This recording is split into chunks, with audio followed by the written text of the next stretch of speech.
નમસ્કાર, વીટીવી ન્યૂઝમાં આપનું સ્વાગત છે। સમાચાર સાથે હું છું નેહા। નજર કરીશું 3 મિનિટ 18 ખબર પર।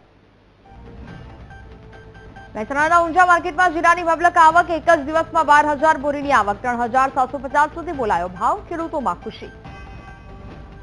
ભાવનગરના મહુવામાં મગફળી પકવતા ખેડૂતોની કફોડી હાલત, માર્કેટમાં યોગ્ય ભાવ ન મળતા હોવાનો આક્ષેપ, ખેડૂતોમાં રોષ।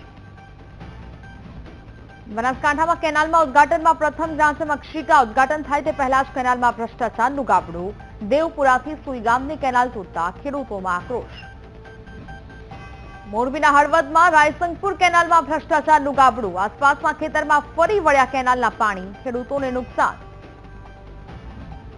ગાંધીનગરના શેરથામાં મંદિરની જમીન બચાવવા સ્થાનિકો મેદાને, કરોડો રૂપિયાની જમીન પર ભૂમાફિયાઓના કબજા સામે વિશાળ સંમેલન સાથે આક્રોશ રેલી યોજી।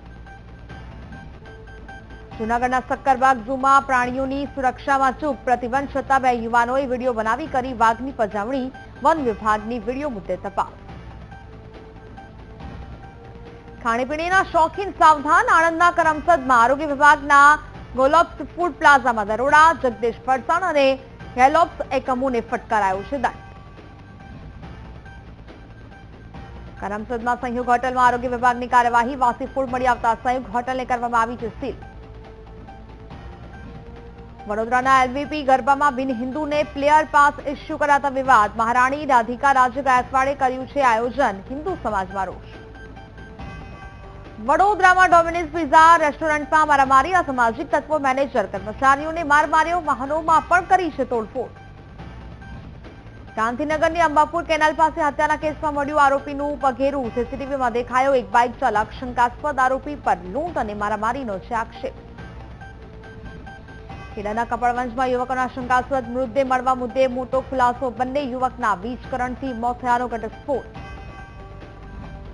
સુરેન્દ્રનગરમાં ખનીજ માફિયા બેફામ, રાતના સમયે ભોગાવો નદીમાંથી 2 રોકટોક રેતી ખનન, અધિકારીઓની રેકી કરી રહ્યા છે માફિયા। અનિરુદ્ધસિંહના આક્ષેપનો ગણેશ કોંડલે આપ્યો જવાબ, પરિવારને બદનામ કરવા અનિરુદ્ધસિંહ કાવતરા ઘડતા હોવાનો આરોપ, વીટીવી ન્યૂઝ સમક્ષ અનિરુદ્ધસિંહની વાતચીતની ઓડિયો ક્લિપ જાહેર। રેવડાના અનિરુદ્ધસિંહ જાડેજા રિમાન્ડ પર, ગોંડલ તાલુકા કોર્ટે 2 દિવસના રિમાન્ડ કર્યા મંજૂર। અમિત ખૂંટ આત્મહત્યા કેસમાં પોલીસે લીધો છે કબજો।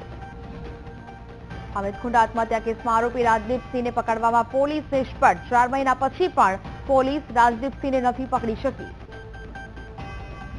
ગુજરાતના રાજકારણના સૌથી મોટા સમાચાર, ગુસ્સી ટોકના કેસમાં નિખિલ ડોંગાને હાઈકોર્ટે આપી રાહત, ડોંગાની જામીન અરજી રદ કરવાની પોલીસને અરજી કોર્ટે ફગાવી।